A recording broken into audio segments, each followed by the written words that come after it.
नमस्कार दोस्तों।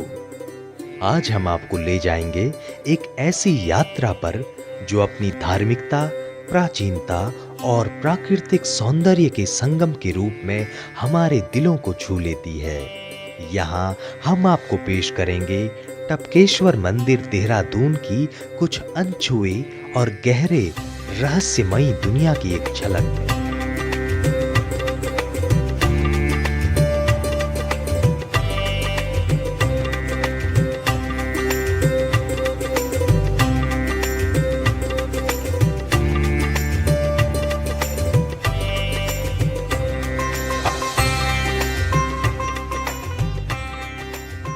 तो चलिए इस यात्रा में हम साथ चलते हैं। इस मंदिर में भगवान शिव टपकेश्वर के नाम से जाने जाते हैं। यहाँ 2 शिवलिंग हैं। यह दोनों गुफा के अंदर स्वयं प्रकट हुए हैं। शिवलिंग को ढकने के लिए 5151 रुद्राक्ष का उपयोग किया गया है।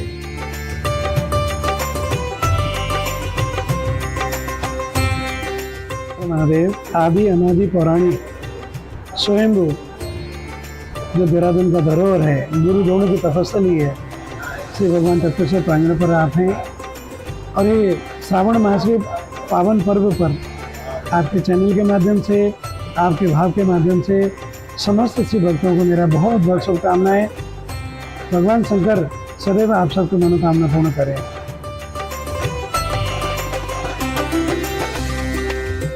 जिससे आज भी हजारों श्रद्धालु आकर्षित होते हैं। इस यात्रा में हम संगीत, कथाएं और रहस्यों की खोज में निकलेंगे। तो आइए जानते हैं कि कैसे यह धार्मिक स्थल न केवल एक धार्मिकता का प्रतीक है, बल्कि यह एक अद्वितीय इतिहास और शिव भक्ति की गहराइयों में छिपी हुई कथाओं को भी हमें सुनाता है। यह मंदिर लगभग 5500 वर्ष पूर्व का है, जो देवता कालीन से, ऋषि कालीन से, राजा कालीन से दुधेश्वर और टपकेश्वर।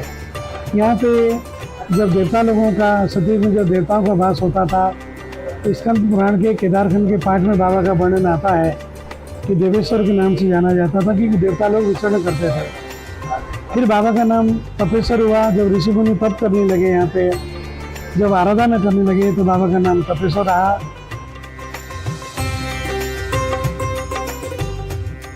भगवान शिव का प्राचीनतम मंदिर उत्तराखंड देवभूमि में स्थित है, जिसका इतिहास महाभारत काल से जुड़ा है। मंदिर का कुछ खास महत्व और रहस्य है।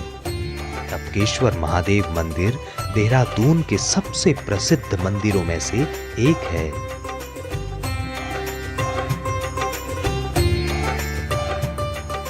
अश्वत्थामा के लिए जो दूध की प्राप्ति हुई, अश्वत्थामा भगवान शंकर के ध्यान से, भगवान की प्रतिष्ठा से जब उनको दूध की प्राप्ति, बाबा का नाम दुधेश्वर हुआ। कालांतर में समय का परिवर्तन होना, कलयुग का प्रथम चरण लगना, स्वतः ही दूध पानी में परिवर्तन होना, जो निरंतर बाबा के ऊपर जलाभिषेक होता है। वर्तमान में बाबा का नाम श्री भगवान टपकेश्वर के नाम से प्रसिद्ध है। पौराणिक मान्यताओं के अनुसार आदिकाल में भगवान भोले शंकर ने यहाँ देवीश्वर के रूप में दर्शन दिए थे। इस मंदिर की शिवलिंग पर एक चट्टान से पानी की बूंदें टपकती रहती हैं। तो आइए जानते हैं कि भगवान शंकर के इस प्राचीन मंदिर का इतिहास और उसका महत्व।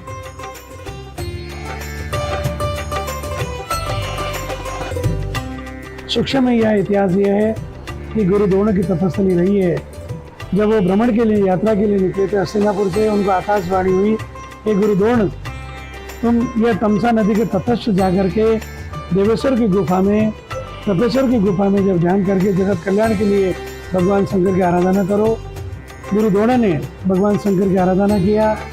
शंकर का प्रकट होना, गुरु द्रोण को धनुष विद्या का ज्ञान देना, जो पाशुपात नाम का अस्त्र है, भगवान शंकर ने स्वयं आदि गुरु द्रोणाचार्य जी को यहाँ पे दिया। उसके बाद कौरव और पांडवों को धनुष विद्या का यहीं पे प्रशिक्षण हुआ, जिससे आज भी हम गुरु की नगरी बोलते हैं। देहरादून का पूर्व नाम द्रोण नगरी था, क्योंकि गुरु द्रोण ने इसको बताया था। विद्या अध्ययन का क्षेत्र था, परंतु समय परिवर्तन और जब शासन चेंज हुआ तो इसका नाम दोनों नगरी से देहरादून, अबरक नाम दोनों नगरी हो गया है। वर्तमान में हम देहरादून से इसको जानते हैं। टोंस नदी के तट पर स्थित टपकेश्वर मंदिर की एक पौराणिक कथा के अनुसार यह गुफा द्रोणाचार्य, महाभारत के समय कौरव और पांडवों के गुरु का निवास स्थान माना जाता है। इस गुफा में उनके बेटे अश्वत्थामा पैदा हुए थे।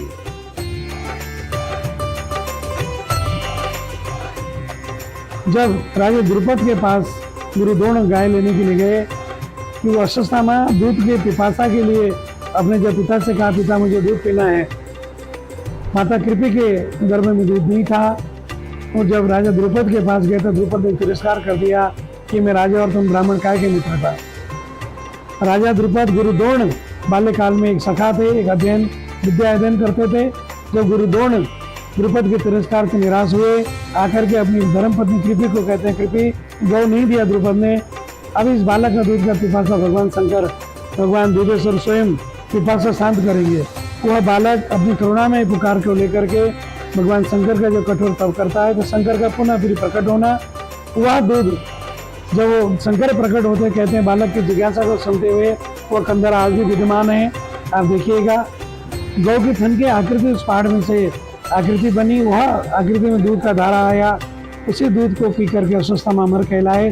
क्योंकि अश्वत्थामा की जन्मस्थली भी यही है, कर्मस्थली भी यही है। अश्वत्थामा अमर कहलाए तो बाबा का नाम दुधेश्वर पड़ा।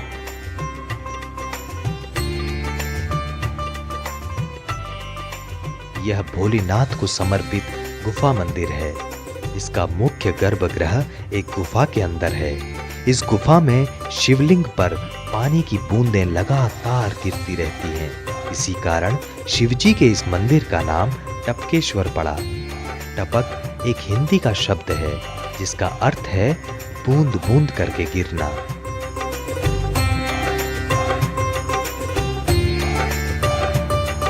समस्त भक्त परिवार जो भगवान के प्रति, सनातन के प्रति, गुरुओं के प्रति आस्था रखने वाले निरंतर भगवान में आकर के अभिषेक करते हैं।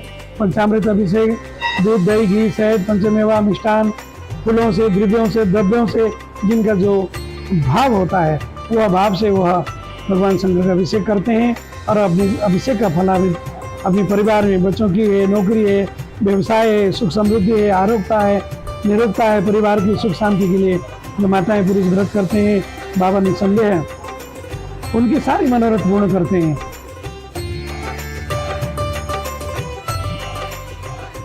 पूर्णिमा के दिन महादेव का दूधेश्वर के रूप में श्रृंगार किया जाता है, क्योंकि इसी दिन अश्वत्थामा को महादेव के दर्शन हुए थे। यहाँ जो भी भक्त सच्चे मन से आता है, शिव उनकी मनोकामना जरूर पूरी करते हैं। ऐतिहासिक टपकेश्वर महादेव मंदिर देहरादून शहर से लगभग 6 किलोमीटर दूर गढ़ी कैंट पर स्थित है। सावन के महीने में यहाँ मेला लगता है। दर्शन के लिए खूब लंबी लंबी लाइनें लगी रहती हैं।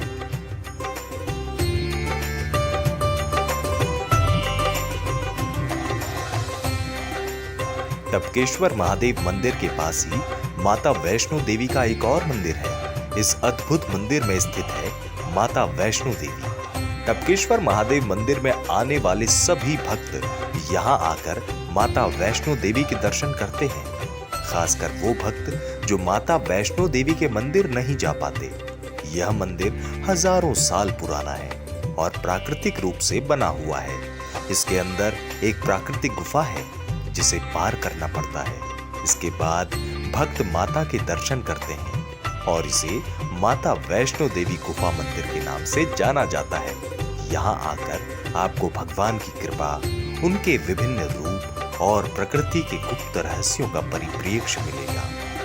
गुफा के अंदर आकर भक्तों को सर झुकाना पड़ता है और इस स्थल में आपको मां के 3 पिंड दिखाई देंगे। पौराणिक स्वयं भगवान टपकेश्वर की कृपा सदैव परिवार में बने रहें। आप सब खुद आनंद रहें, आरोग्यता रहे और भगवान के प्रति आपके हृदय में एक आस्था बनी रहे। आश्रम की ओर से मैं पुनः आप सबको पुनः बहुत बहुत शुभकामनाएं, शुभ आशीष देना चाहता हूँ और भगवान शंकर सदैव आपके ऊपर कृपा बनाए रखें। ओम हर हर हर महादेव।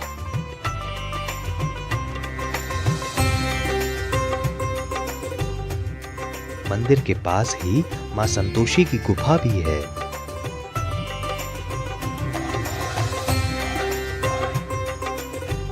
यह मंदिर टोंस नामक नदी के तट पर स्थित है।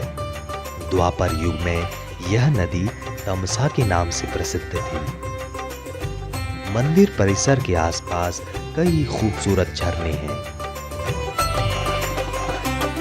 यहाँ भारी मात्रा में श्रद्धालु आते हैं। यहाँ शाम को भगवान शिव का श्रृंगार किया जाता है। नित्य शाम को 6 बजे आरती और विशेष श्रृंगार किया जाता है।